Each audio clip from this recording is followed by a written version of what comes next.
Hello everyone and welcome to another video with me, 320 Sim Pilot, and today we are going to take a look at something that is a really important skill that you will need for a lot of different approaches and something that we really need to understand before we can start doing VOR approaches, NDB approaches, things like that, and that is tracking, how we track radials using the needles to track towards VORs and NDBs.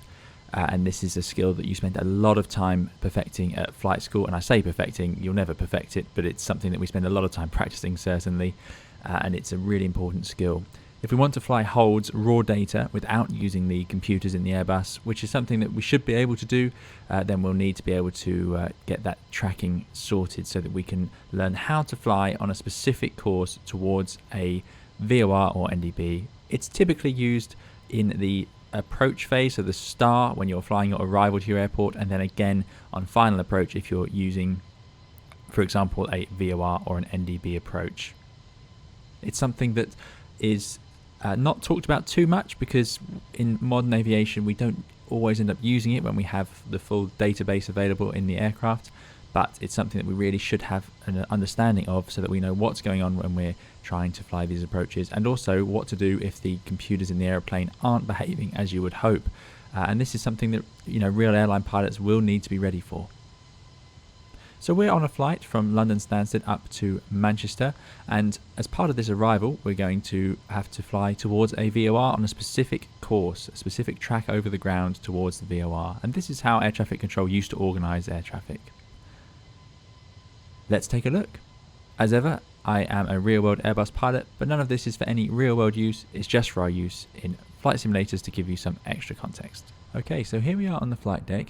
We are heading up towards our approach point, our star, which is the Dane 1 Bravo in this case today.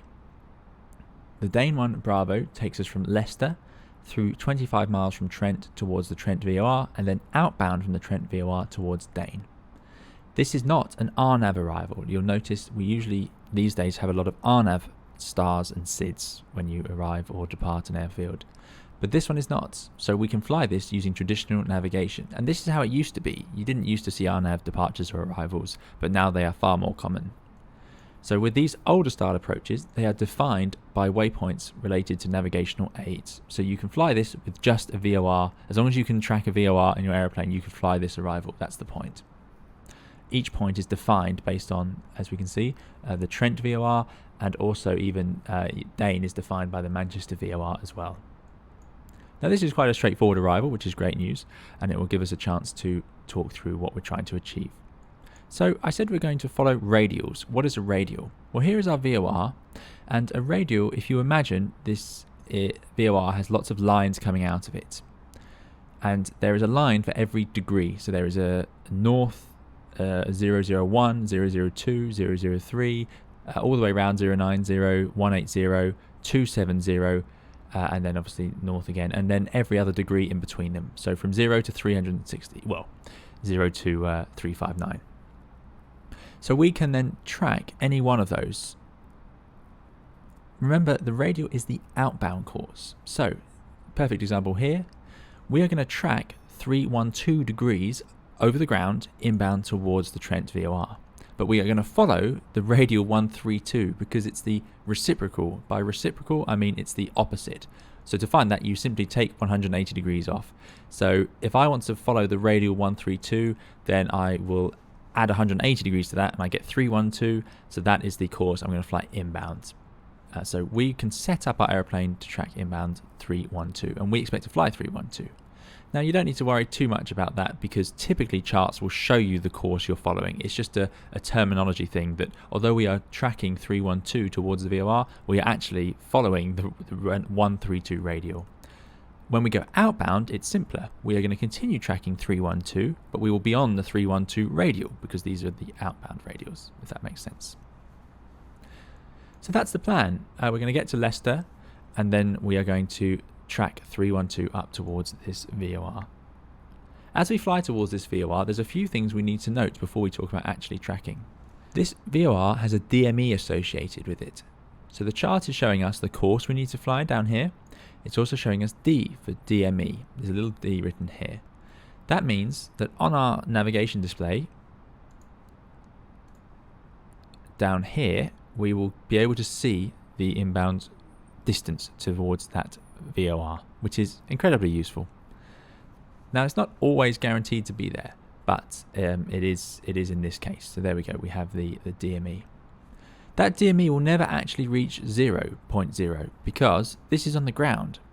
So if we are 6,000 feet above it, then that's 1 mile.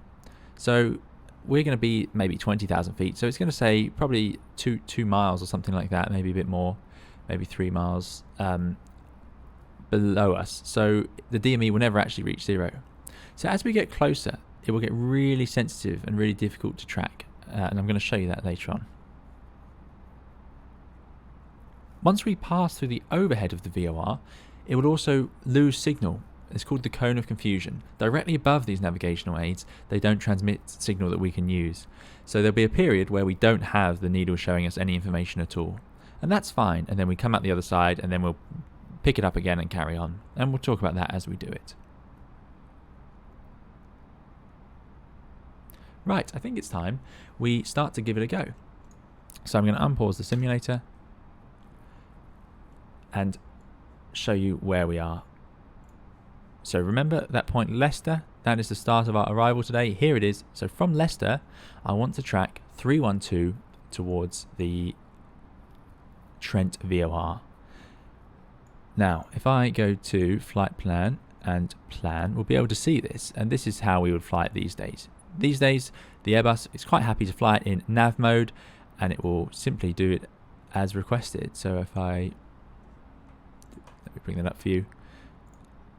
So here we can see Leicester, and you can see our chart, if I bring up the chart as well, is represented really nicely here. So from Leicester, then we'll go to Trent, and the Trent to VOR is shown on here.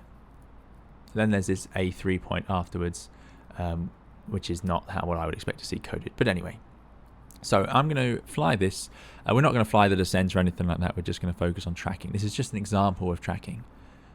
And as I said earlier, this is something that we end up using if our computers aren't working properly, which can happen if navigational accuracy is reduced for any reason. So our GPS isn't working and our IRSs aren't aligned properly or anything like that. And also something that if we fly a VOR approach, you'll see that as we track inbound towards the Trent VOR, that's just the same as tracking towards the Mike Charlie Tango, the Manchester VOR, to try and land. It's just there's some added parts to flying a VOR, including descent. But that's why I want to have this sorted today, so that you guys have a good understanding before we set off and do it on approaches. Before we get there, let's set up that VOR in the traditional way. So I need to tune it. So I'll go to RadNav page in the MCDU, and here I can bring up the Trent VOR Tango November Tango 115.7. So Tango November Tango, I'm going to put it in VOR 1, and there it is, frequency 115.7. So I'm going to select it again, and now it's tuned and it's identified. We can see Tango November Tango. It's identified in here as what we've tuned, sorry, but we also want to check on the navigation display. In the bottom left, if I select VOR using this little needle, so I need to now choose this needle to display VOR1 info, so I press that. Now it's identified because it's showing us Tango November Tango. In other aircraft you'd have to actually listen to it, but in the Airbus we can just see on the displays that it has identified it, which is a really handy feature. Saves us a lot of extra time trying to identify it. When you're learning to fly, you have to spend a lot of time making sure you do identify the correct VOR. And by identify, if we go back to the chart, you'll see that it says Tango November Tango, and then it gives you the Morse code for Tango November Tango. So if you listen, and it is possible in the Airbus, you can listen using this little box here to VOR1, but it doesn't work in this mod at the moment. It would give you the beeps, and that way you can know you're following the correct thing. Right. Let's start thinking about what we're going to do next. So we're going to get to Leicester, and then we're going to track 312 up towards the Trent VOR. I'm going to slow down when we get there as well. I've just sped up a bit to get there. So, in the Airbus, we need to know where we are tracking to follow this. Because remember, this chart is asking us to fly a track of 312, not a heading. Very important difference. Now in small aircraft you'd have to work it out yourself, but luckily in the Airbus, track is displayed for us because the airplane can judge where it is over the ground using its IRSs and so on. So this green diamond you see at the top of the navigation display up here, this is showing your track. Now because we have a headwind, our track is the same as our heading. Our heading is the yellow line. If we turn across the wind, as for example, and I can do that now, I'm going to add a bit of wind. We're at 20,000 feet. If I make that wind go more across and increase the speeds, let's give ourselves 30 knots, which isn't an unusual amount of wind at this altitude. Now we can just about see, it's hidden a bit, let's change that range. There we go. Now we can see that our heading is about 334, but our track is still 331, where that diamond is.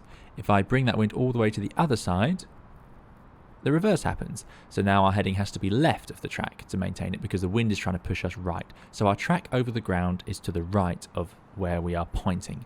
And that's normal, and that will always be the case. That's why you need to be able to work with the wind when you're flying radials and so on, because there will never be, or it's very rare to have perfect winds that really help you out and just point straight down where you're trying to track.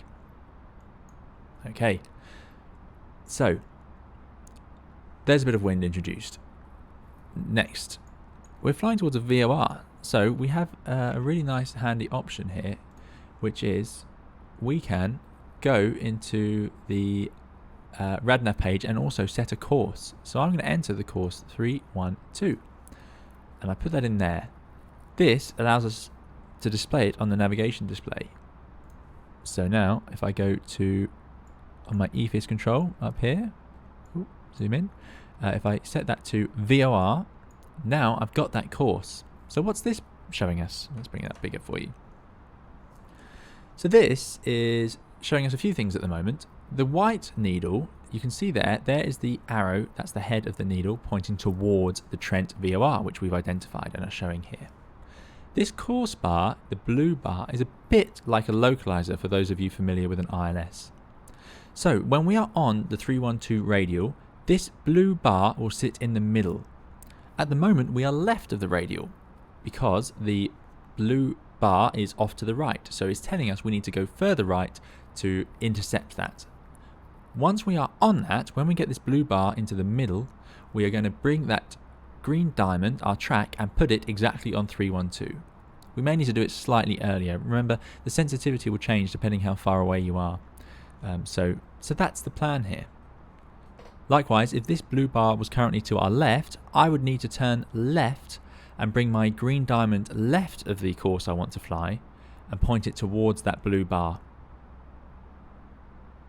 VORs are the simplest to track for this reason because we can display them like this. There are alternatives which are NDBs, which I'll talk about a little bit later. So here we go. As you can see, we are slowly intercepting the 312 radial. If I go back to my arc display, you'll see why. We are reaching our waypoint. So I'm going to slow right down to 230 knots while we do this. Okay, here we go then. Let's do it. So I'm going to go back to VOR. And as I said earlier, I'm going to pull heading. So we're now in heading mode. And I'm going to select track FPA. Oh, no, that's no good. I'm going to select track FPA now on the PFD because that makes my life much easier. The airplane will fly the selected track. So as I'm getting close now, this blue bar is almost on the track I want. I can bring this track round to, you guessed it, 312. So I've asked the airplane now, and you can see it with my little blue target selector here, to fly a track of 312. And we are established on the 312 radial because the blue bar is in the middle now. We are 28 miles from the Trent VOR and we are flying towards it. Now that was all very easy because the airplane put us in the right place, and as I said, in the Airbus we can fly the track. So now I'm going to simulate that we are not in the right place. Okay, so now I can show you that we are actually in the wrong place. We are, if I bring up the charts, we are off to the left. How do I know this? We want to be over here on a 312, but as we can see, that radial is off to our right, with this blue bar is off to our right. So how do I get closer? Well, I am tracking 312 now, so I am paralleling this line. I'm just flying along here. So to get closer to it, I need to bring my green diamond to closer or further right than 312. So let's do that. I'm going to turn that right, for example, and now it's a bit tricky to judge, but let's put it there, 335 for now. And now, as soon as this green diamond is right of this course bar, that means we are heading towards the radial we want, the 132 radial, as it were.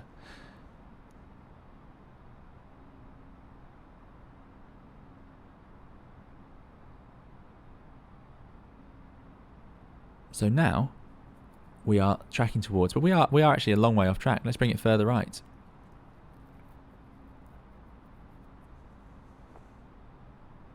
Now you'll notice this other needle I have here, the Trent VOR needle, the white one. And if I move it to left, it disappears. So there it is. This is pointing directly at the VOR. So for me to get onto the 312 radial, I don't actually need this blue bar. I could get rid of that and I could simply use this needle, but we'll talk about that a little bit later. So for now, let's see if we can get ourselves back onto that 312. Remember, it's your track that's important. If my heading was in the wrong place, or in the right place, but my track wasn't, it wouldn't work. Now I can see my course bar starting to come in, and I just need to prepare for that turn back onto the inbound radial.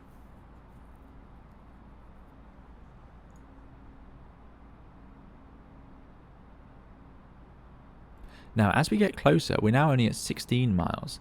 When we get closer, this is going to get more and more sensitive, as I said, and you'll need to make smaller adjustments. When you're within the last sort of 5 miles, you need to not really overreact at all, because it's going to be so sensitive, it's just going to make your life difficult. So here we go. I'm going to start winding to the left to prepare to intercept that. So if I set 312 now, let's see how that works out. There's 312. And it'll take time for the airplane to turn.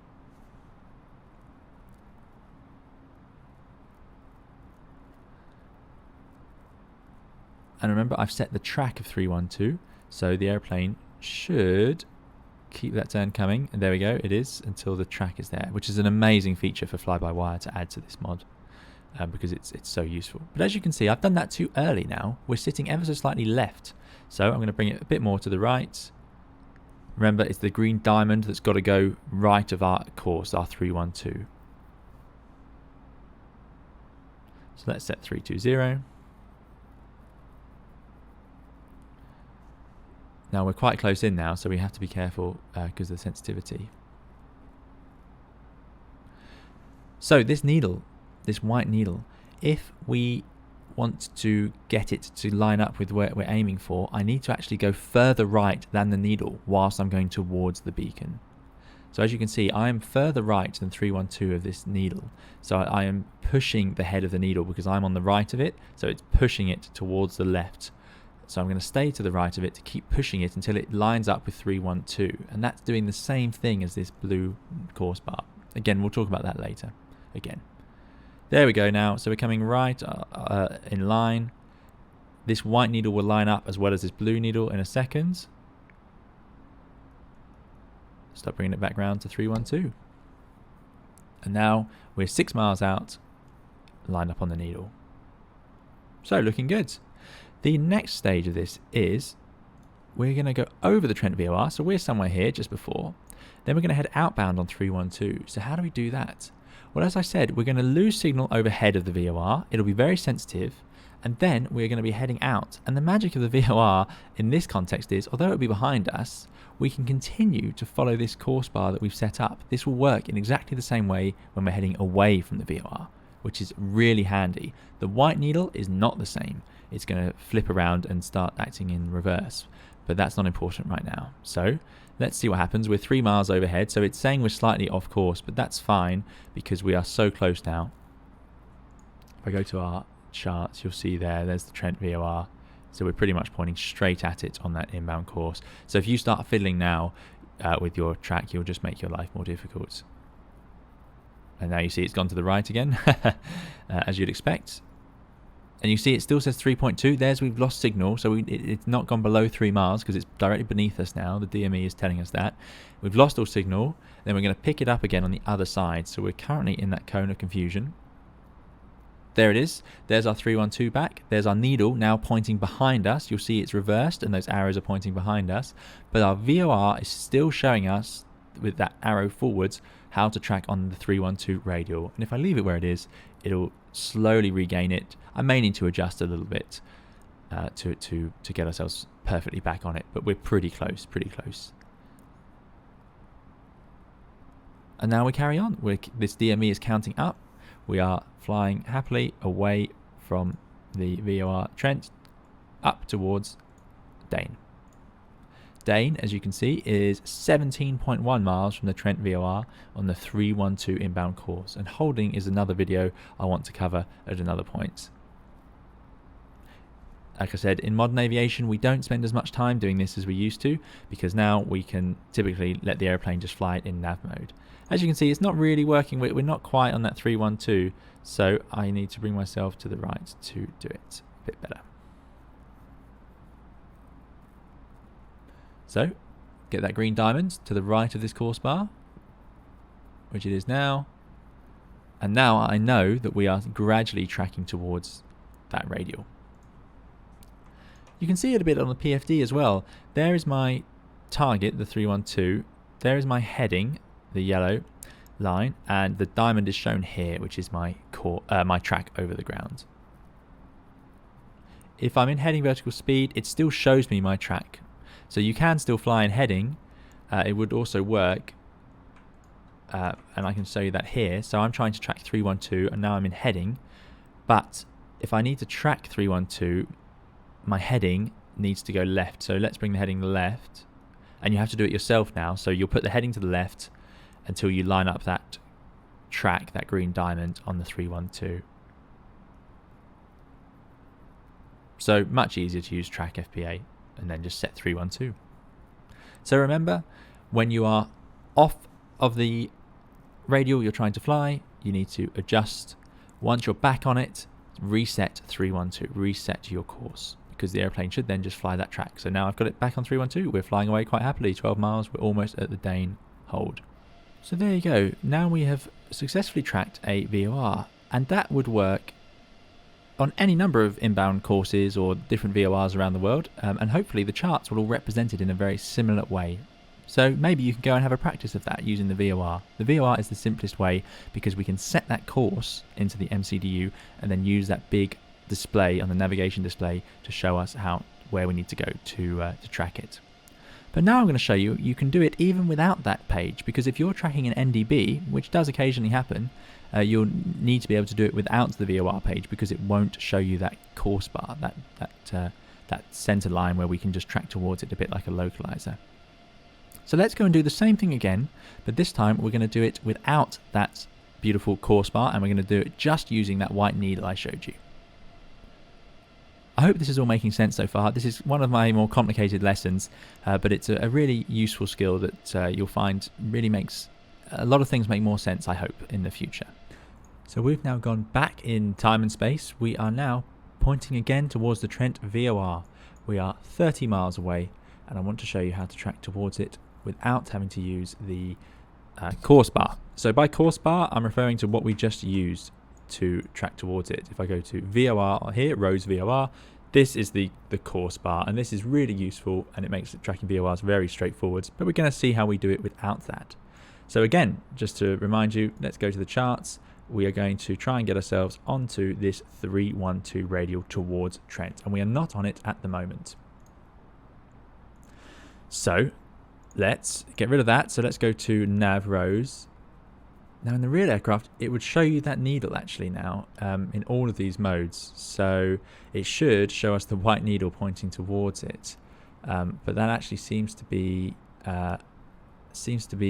missing here. Okay, so it should be possible to show the VOR needles using the Rose nav display. It doesn't seem to work in the mod at the moment. It should also work in ARC. We typically have these displayed anyway, but there we go, it doesn't work. So I'm going to select LS for the ILS, but nothing's tuned. Ignore this magenta bar, ignore these dots. None of this is working. We are purely using this white needle here. Okay, so we are now trying to get onto the 312 inbound towards Trent, which you're probably sick of hearing by now. So how do I know where I am in relation to it? Well, I'm 30 miles away from the Trent VOR. I can see that down here. My needle is off to the left, so the VOR is off over here. It's currently on the 295. So if I turn straight towards the VOR now, I could select a track of 295 and we'll fly straight towards it on the 295 radial. Now, that's no good, is it? That's not what we wanted to do, and that means we're in the wrong piece of airspace. That means that instead of being, not on the 295 radial, we are on the inbound course of 295. So if we do 295 minus 180, we get 115. So instead of being on the 132 like we wanted to be here, we're actually on the 115, which is somewhere up here. Okay, so hopefully that makes sense. We're on the wrong inbound course. We are flying towards the VOR, but in the wrong place. So how do I get this needle to go to 312? Well, we're flying towards the VOR. So we do something called push the head of the needle. You push the head of the needle, you pull the tail. We'll talk about pulling the tail later. So I need to be tracking, so my green diamond, remember, further left of the head of the needle to push it to the right. So if I'm on 295, I need to go left. So let's go left, so I don't know, 270. Let's make it a big chunk. So now I want to be on 312, which is over here on the right. So I'm going to push the head to the right by being further left than the needle is. The needle is already left of where I want to be. I need to go further left to force it round to where I want it to be. So I am on the left, so towards the needle, I'm pushing that needle now, and you'll see it start to move to the right. In fact, I might take more of a chunk off. Let's go even further. And obviously, the further left you come, the faster that needle will turn. So I'm trying to get this needle to point at 312. And if we go to our chart, this would all make sense because we decided that we were in the wrong place because we decided we're somewhere over here flying towards the VOR. So we've now turned left and we're now flying like this. Slightly south. We're actually going slightly southwest, so we're going along like this now, and that needle is going to keep turning right until we then turn right and fly up towards the VOR. So there we go, it's coming in now, so don't miss your opportunity. Let's get that heading back round as we try and get it towards 312. And as I said, we're quite close now, so it's going to get more and more sensitive as we do this. VORs have an amazingly long range. You can track them from a long way out. So if I turn to 312 now, it will be too early. I need to stay left of this needle until it's on 312.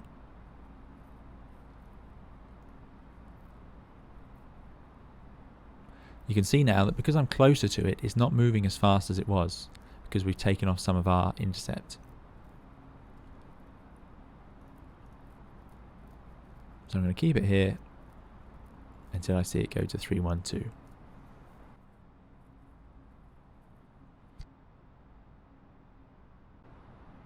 On our VFR chart here, you can see we want to come in something like this. So we were over here flying towards it. We've now turned left and now we're going to re-intercept it and head up towards the VOR.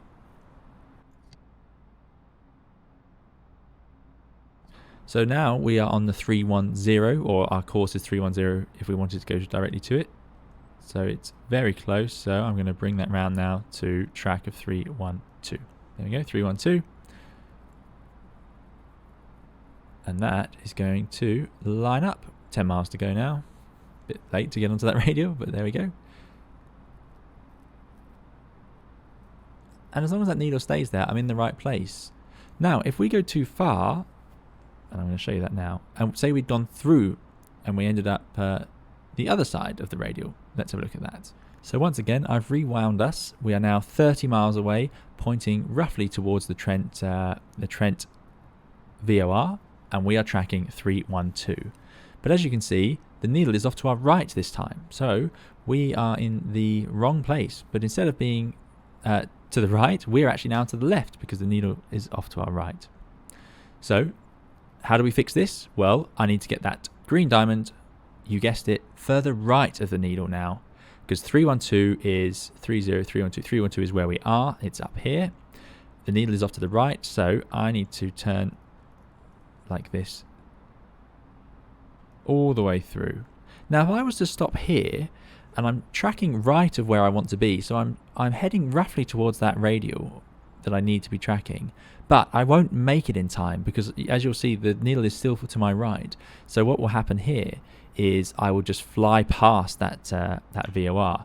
So the Trent VOR is up here. So as you can see, we would just end up, although we are slowly getting closer, it would actually start getting further away again. We're just going to zoom past it. It won't work. We've got to be further right than the needle. And that's our track, remember. So let's put the heading all the way around here. Let's try heading north.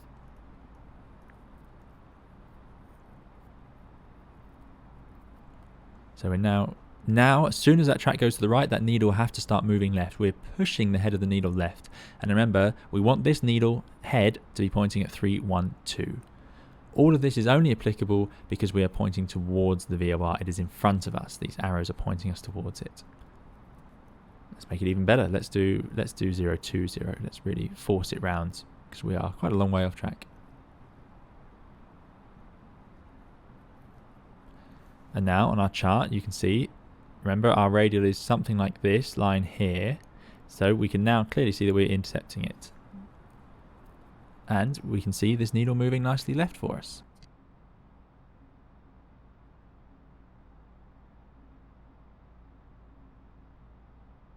So to give you a bit of context on that, if I reselect the VOR page, you can see that the blue bar is off to our right.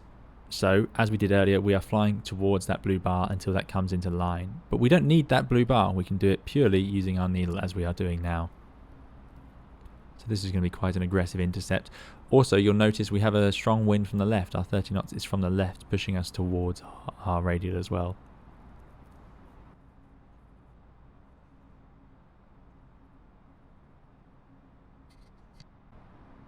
Okay, here we go then. Here is 315.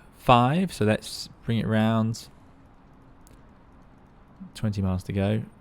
Could be a bit late here, so I'm going to swing that track around and select 312. And you'll see here, we've actually missed it. We've gone slightly through. How can I tell? Well, this needle is pointing left of us slightly. Left of 312, sorry. It's actually on 308 at the moment.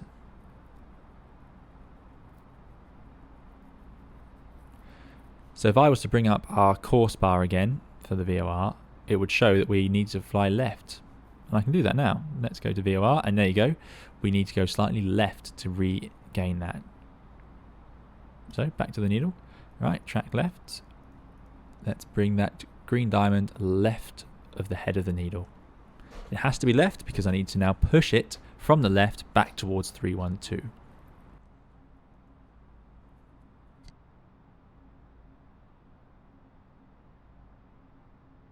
So this is something you can definitely practice. Pick a VOR and just pick a radial you want to fly towards it. Or so say you want to fly, I don't know, north to south, something like that. And just practice tracking it using just the, well, you can use either the VOR page or the needle itself.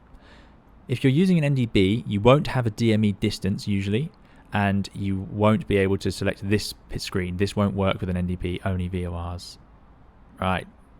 There we go, it's coming in. So, oh, let's get rid of that. That's cheating. Right, let's select 312 again.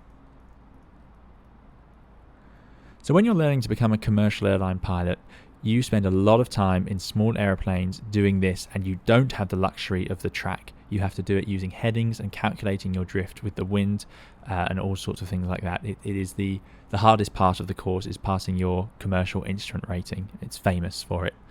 And you spend a lot of time doing this, trying to fly holds, which are a whole other topic as well. So yeah, it's an important skill, and one I feel like is worth hopefully helping you guys out with before we move on to some other things. So are we on that 312 now? What do you reckon? Where's the head of our needle? So to me it looks like it's on 314, but we're only 6 miles away now, so I think I'm slightly left. I'm going to just bring it right ever so slightly. But we're getting really close now, because remember 3 miles is actually overhead because of the distance to the VOR on the ground beneath us. So we're only 2 miles from that VOR now. So you don't want to get too sensitive with it. So what's going to happen as we pass through the overhead of the VOR and we want to head outbound on 312? How does that work? You can see it's still going right. So this isn't ideal. You really want to get established a bit more precisely before you get to this point. So let's do 320.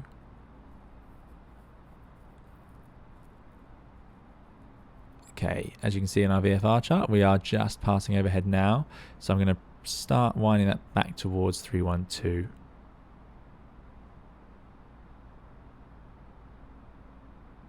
Okay, so that needle is going to swing very fast now, or disappear altogether. There it goes.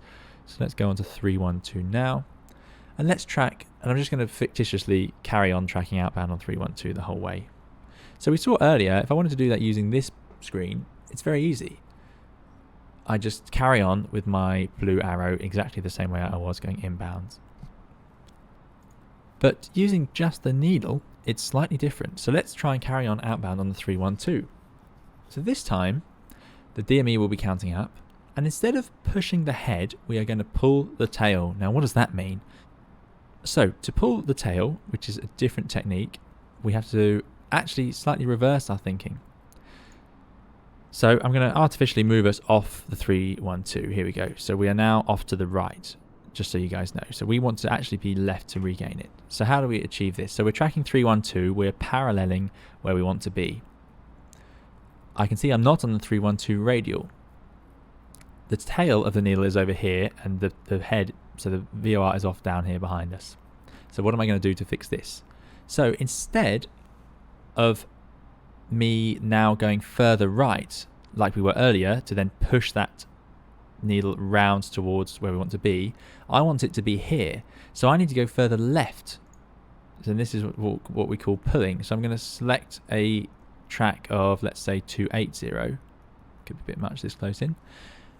So 312 is here. I am now going further away from that on the opposite side to the tail of the needle. So 312 is here. And you'll see that needle is now moving towards us. And we want to get the tail lined up on 312. So same principle there. We need the tail lined up. We just get to it the other way. So instead of going further to the side of deviation, we're actually going opposite to the side of deviation. So let us stay here on 280. You'll see that tail coming in towards us. And you can see on our VFR chart what we've done. So imagine that's our line we're trying to track there. And it's coming in nicely towards us.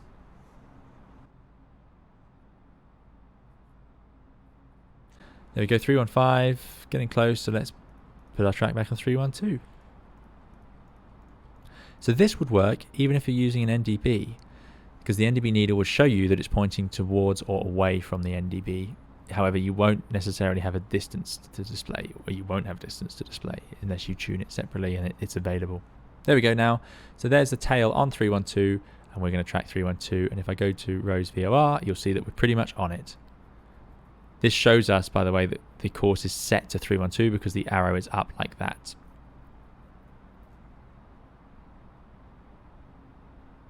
And there we go. So for completeness, let's now go to the left. Oh, not like that. I do struggle with slew mode. So let's go left of that course bar. Here we go. And we are flying again. So again, you're sick of hearing it, I know, but 312, we want to be on 312. Are we? No, the tail of the needle is over here. So now the VOR is off behind us on the right. And that's not in the correct place. So if I carry on flying like this, just tracking 312, we'll never get onto that radial.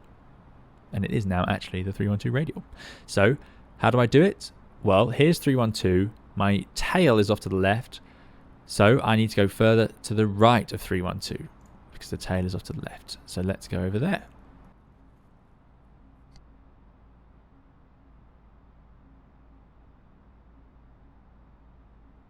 Now, as you can see, 312 is here. We are tracking to the right of that, and the tail is moving towards it. And there we go. That's how we track on the way outbound from a VOR or an NDB using just the needle. So I hope this has been something of interest for you. It is a, like I say, tricky thing. Do take some time to practice it, and it will really give you a lot of confidence, and it means you can suddenly fly all sorts of things even when the airplane isn't doing what you want. You'll be able to work out where you are in the world, and you can actually use tuning VORs and getting distances to check your position and so on. And it's something that we do use day to day in airliners, but we don't typically fly arrivals like this and so on. This is called raw data effectively. These days we have a lot of other systems, and as I said, an RNAV star or arrival, you aren't even allowed to do this. You need to have the other forms of navigation working. This is also very time consuming. As you can see, it takes one pilot all of their focus to really work on it, and the other pilot will have to monitor that very carefully. So if you're in a degraded aeroplane, in real life, you would typically ask air traffic control to give you radar vectors to help you out, make life easier. But that may not be possible, and also if you're going to fly a VOR approach, you need to be able to do this. We need to know what we're doing with these needles and inbound courses. Let me know if there's more you would like to see on this topic in the comments, because it's something that I haven't done before, and I'm curious to see if you guys enjoy it. For a bit of fun, I just want to show you the NDB side of things as well. So let's bring up that screen again. So if I go to RLS, there's no RLS tune, so ignore this magenta stuff. And now I can select this needle over to the NDB. And there is, for example, Whiskey Foxtrot Delta over there. So let's put in the Whiskey Foxtrot Delta. And there we go. Now that needle, as you can see, is pointing directly at the Whiskey Foxtrot Delta. So this exact same principle applies with the NDB. I can now turn my track towards it, and we can track in, and we can choose the radial we want to be on or the inbound course we want to fly. And that is how you would fly an NDB approach. But you would also have to have some sort of DME reference. Oh. And around we go. So exactly the same principles. The needle is there and available. As you'll see, there is no DME displayed. But to get the NDB, we tune it in here, and then we display it up here, and we get to identify it down here. So that's all for today's video. As I said, I hope it's been useful. Let me know what you thought in the comments. There'll be more videos like this to come, as well as some more gentler tutorials where we talk about some of the fun aspects. But hopefully this can give you a bit of a deeper knowledge of what we're doing when we're following VORs and NDBs. There'll be plenty more live streams and videos and tutorials to come on the channel, so do please stay tuned, and we'll see you again in another video soon. Thank you very much for watching. Bye bye.